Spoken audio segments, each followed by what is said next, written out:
Feeling stuck in a job you hate? You're not alone. In fact, studies show that over 50% of people feel disengaged at work. But here's the thing, you don't have to quit your job to find motivation again. The 3 powerful strategies I'll be sharing here will help you stay motivated, even when you're counting down the minutes until 5 p.m. Maybe you're stuck in a toxic environment, or maybe your work just feels meaningless. Whatever the reason, I get it. But here's the good news. Motivation isn't something you wait for, it's something you create.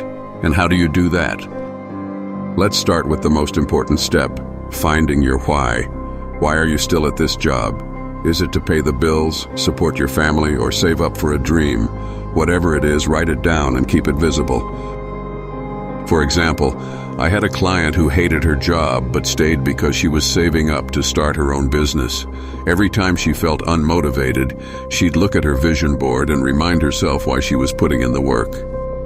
Your why doesn't have to be grand. It just has to be meaningful to you. So grab a sticky note, write down your reason, and stick it somewhere you'll see every day. This simple act can shift your mindset and help you push through the tough days.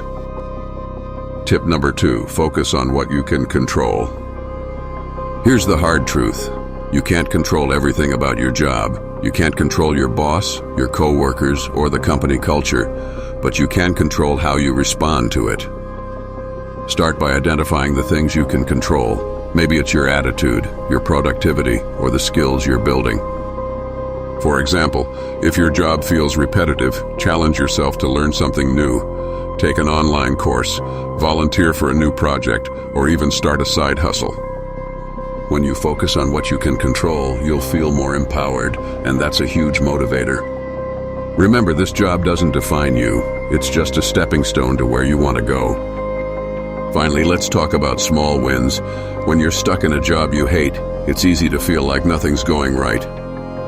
But here's the thing, motivation builds momentum, and momentum starts with small wins. Set tiny, achievable goals for yourself every day. Maybe it's finishing a report ahead of time, having a positive conversation with a coworker, or simply showing up on time. Celebrate these wins, no matter how small they seem. Over time, these small wins will add up, and you'll start to feel more in control of your work life. And who knows, you might even start to see your job in a new light. Remember these 3 things if you want your situation to change. 1. Find your why and keep it front and center. 2. Focus on what you can control and let go of what you can't. 3. Create small wins to build momentum and motivation. Remember, hating your job doesn't mean you're stuck forever. Use this time to grow, learn, and prepare for what's next. And if you're ready to take the next step in your career, check out the link in the description for my free guide on how to transition to a job you love. If you found this video helpful, share it with a fellow coworker or friend who needs it. Remember, you've got this. See you in the next video.